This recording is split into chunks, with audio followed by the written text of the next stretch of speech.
ബീഹാറിലല്ലേ? Police മർദ്ദനം വെച്ച് കസ്റ്റഡിയിൽ വെച്ച് 2 പേർ കൊല്ലപ്പെടുന്നു. മാംസം കടത്തിയതിന് ഒരാളെ ആൾക്കൂട്ടം തല്ലിക്കൊല്ലുന്നു. അതങ്ങ് UP-യിലല്ലേ? I'm coming for you. I'm waiting. എടാ ഇത്രയും വലിച്ചു നീട്ടാതെ ഒന്ന് ചുരുക്കി പറയാവോ? നമ്മൾ ഏറ്റെടുത്ത കേരള ഓപ്പറേഷൻ എന്തായി? കേരള ഓപ്പറേഷൻ അതിനായി ഞാൻ അയച്ച എന്റെ ചുടക്കുട്ടികൾ എപ്പോഴേ അവിടെ എത്തിക്കഴിഞ്ഞു.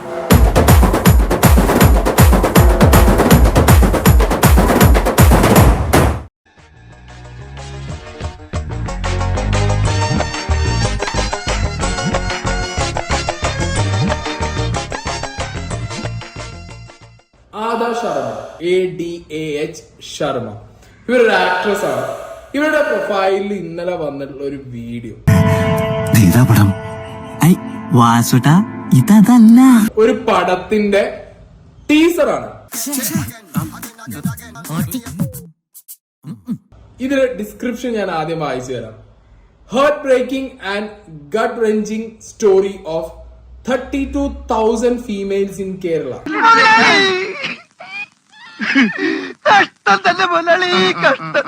The Kerala Story എന്നാണ് ഈ ഒരു പടത്തിന് ഇവർ പേരിട്ടിട്ടുള്ളത്.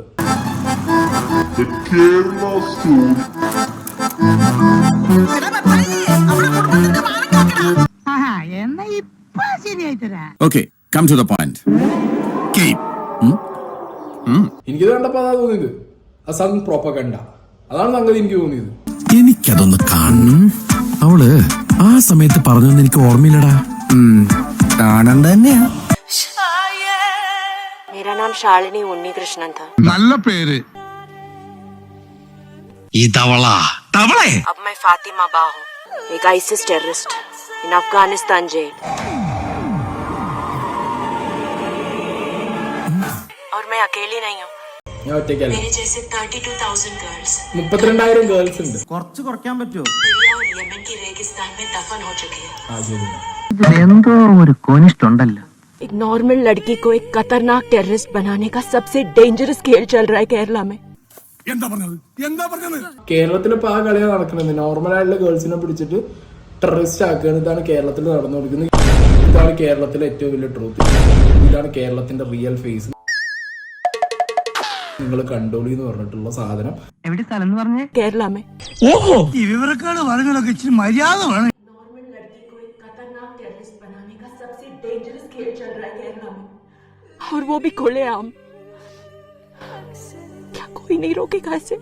എന്ത് ഭ്രാന്താണ് ഇയാള് പറയുന്നത്? പറഞ്ഞിട്ട് ഒരു ആക്ട്രസിനെ കൊണ്ടുപോയി ഇരുത്തിയിട്ട് ബോംബോയറും ബാക്കിൽ വെച്ചിട്ട് ഒരു മറ്റേ ബാക്ക്ഗ്രൗണ്ട് മ്യൂസിക്കും കൊടുത്തിട്ട് അവിടെ അടിച്ചു വിടുക തന്നെ. एक ISIS terrorist in Afghanistan jail. ഈ അഫ്ഗാനി എവിടുന്ന് കിട്ടി? അഫ്ഗാനി ആര്? ഇവൻ അഫ്ഗാനിയും ബംഗാളിയും ഒന്നും അല്ല, അഫ്ഗാനിയുടെ ലുക്ക് ഉണ്ടാക്കിയെടുത്തത്. अब मैं फातिमा बा हूँ, एक आईसिस टेररिस्ट.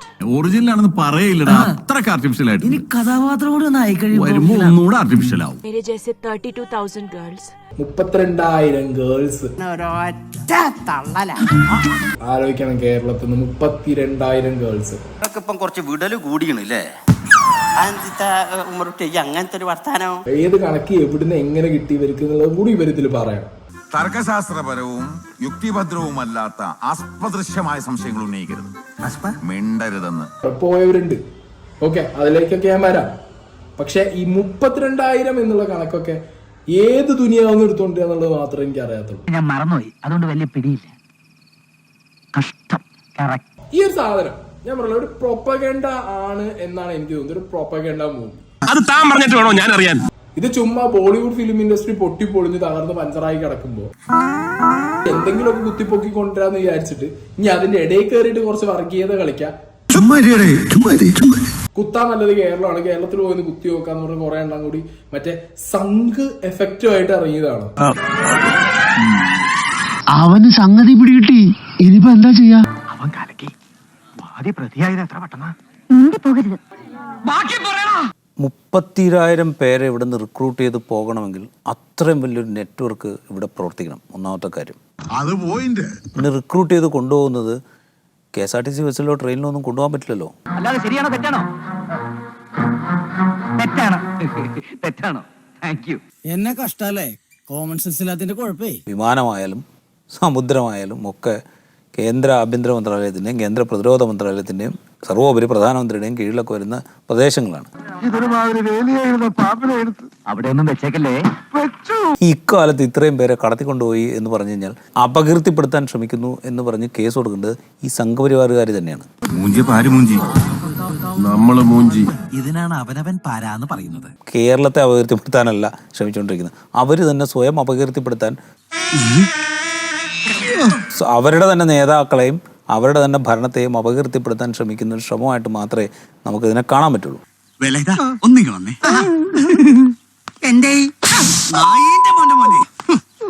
അവരതങ്ങനെ ടേക്കപ്പ് ചെയ്യുന്നില്ലെങ്കിൽ കുഴപ്പമില്ല, അവർക്ക് അത്രയേ ഉള്ളൂ എന്ന് വിചാരിച്ചാൽ മതി. Real story of Kerala. 32,000 സ്ത്രീകൾ 12 വർഷത്തിനിടയിൽ ഇവിടുന്ന് മറ്റേ കൺവേർട്ട് ആയി ടെററിസ്റ്റിന് വേണ്ടി പോയി. ആര് പറഞ്ഞു? ഏത് ചെറ്റകളാണ് പറഞ്ഞത്? ഇതെന്താ ടെററിസ്റ്റുകളെ പ്രൊഡ്യൂസ് ചെയ്യുന്ന ഹബ്ബോ കേരള? അതല്ല ഉദ്ദേശം. മനസ്സിലായില്ലേ? കേരളത്തിനെ കുറിച്ച് ഇവർ പറയുന്നതും ഇല്ലെങ്കിൽ ഈ കൺവേ ചെയ്യുന്നതും ഈ ഒരു കാര്യമാണോ? പിന്നെ ചൂടാണ്ട് AC ഒന്നും ഇല്ല. അത് കേരള സ്റ്റോറി എന്ന പേരിൽ കേരളത്തിൽ നിന്ന് 32,000 ആളുകളൊക്കെ ഭീകരവാദത്തിന്റെ ഭാഗമായി പോയി എന്നൊക്കെ സ്ഥാപിക്കാൻ ശ്രമിക്കുന്ന അങ്ങേയറ്റം അതിശയോക്തി കലർന്ന ഒരു സംഗതിയാണ്. ഇവിടുത്തെ സത്യവും ന്യായവും നീതിയും ഒക്കെ ഞങ്ങൾ തീരുമാനിക്കും. ആ പ്രൊപ്പഗാൻഡ പുറത്ത് ഫലിക്കും, കേരളത്തിൽ ഫലിക്കും എന്നാരും വിചാരിക്കണ്ട. അവിടെ ഇരിക്കുന്നവർക്ക് ഇന്ത്യക്കാരല്ലേ? എടാ കിഴങ്ങന്മാരെ, യുവമാരെല്ലാം രാജ്യദ്രോഹികളല്ലേ? ഓഹോ, നമ്മളല്ലേ ഉള്ളൂ നമ്മുടെ ഭാരത് മാതാവിനെ കാക്കാൻ. ഭാരത് മാതാ കി ജയ്. ये है मेरी कहानी, ये है उन 32,000 लड़कियों की कहानी. This is the Kerala story. വേണ്ട, ചിരിക്കണ്ട, ചിരിക്കരുത്. സാർ നിർത്തുന്നില്ല. അടുത്ത ഇതുകൂടെ വരും, കേരള സ്റ്റോറി 2, മറ്റേ നരബലി ആസ്ഥാനമൊക്കെ, നരബലിയുടെ ആസ്ഥാനം എന്നുള്ള നിലയിൽ കൊട്ടേഷൻ എടുക്കുമ്പോൾ നല്ല അന്തസ്സുള്ള കൊട്ടേഷൻ എടുക്ക്. ഈ കൊള്ളപ്പലിശക്കാരുടെയും കള്ളപ്പണക്കാരുടെയും കൊട്ടേഷൻ എടുത്തുകൊണ്ട് കൊച്ചിയിൽ വന്ന പിന്നെ കായലിലേ കാണൂ.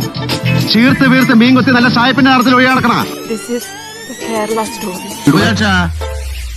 കായലിൽ ശവം.